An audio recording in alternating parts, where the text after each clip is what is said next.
Hey guys, this is Editor Zen here, and I'm sorry that the background video, which will be playing during my my little speech, will unfortunately be delayed. It will end a little early, and it's not at all at the same pace as what I'm saying. But I do apologize about that. That is just an editing issue, and I will, if I do any more of these videos, I can probably assure you this won't happen again. But if you want to see more sort of videos like this, if you want to see more maritime disasters, let me know, and I'll be sure to do one for you. Just label down a ship, and yeah, I'll just put it down, and I'll see what I can do. All right, enjoy the video.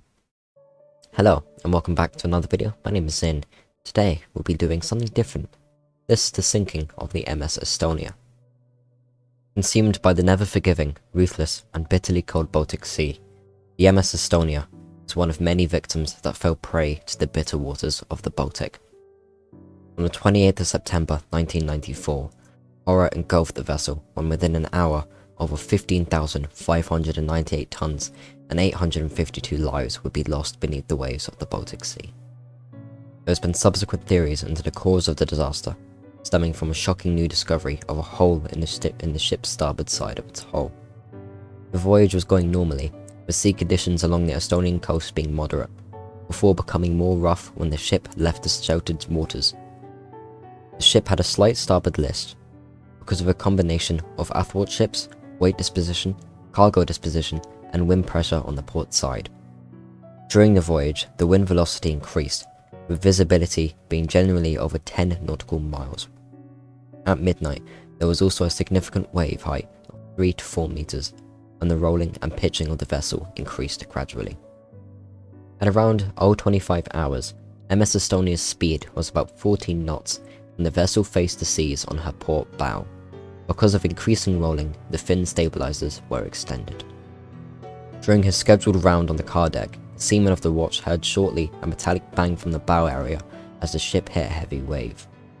The seaman of the watch informed the second officer about what he had heard, and he was ordered to find out what had caused the bang.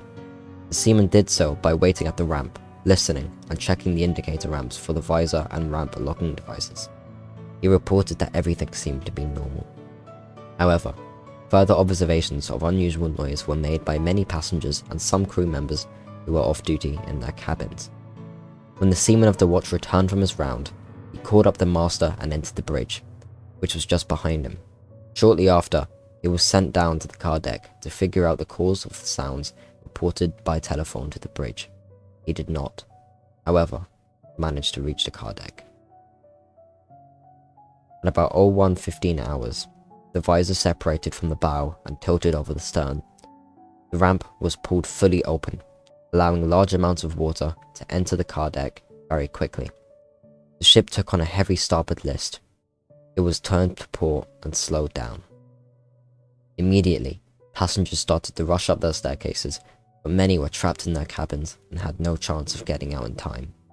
Life jackets were also distributed to those passengers who managed to reach the boat deck. They jumped out and were washed into the sea. In addition, some were able to climb into life rafts, which had been released from the vessel. Nevertheless, no lifeboats could be launched because of the heavy list. A first Mayday call from the Estonia was received at 0:22 hours. A second Mayday call was transmitted shortly afterwards, and by 0:24 hours, ship and shore-based radio stations, including the Maritime Rescue Coordination Center in Turku, had received the Mayday calls. At that time, all 4 main engines had stopped. The main generators stopped a little later, and the emergency generator started automatically, applying power to crucial equipment and to limited lights in the public areas and on deck. The ship was now drifting, lying across the sea.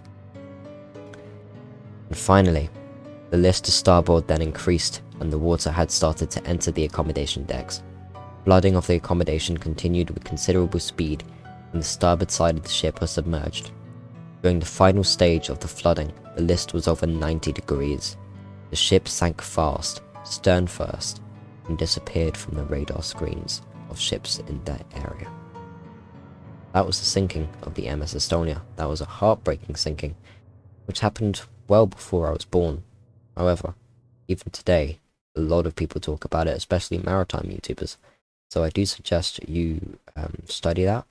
But if you want to see more sort of content like this, if you want to see me, you know, bring more of maritime disasters into it, you know, whether I discuss stuff like the Titanic, the Britannic, Empress of Ireland, you know, all other shipwrecks, just let me know, and I'll be sure to do this.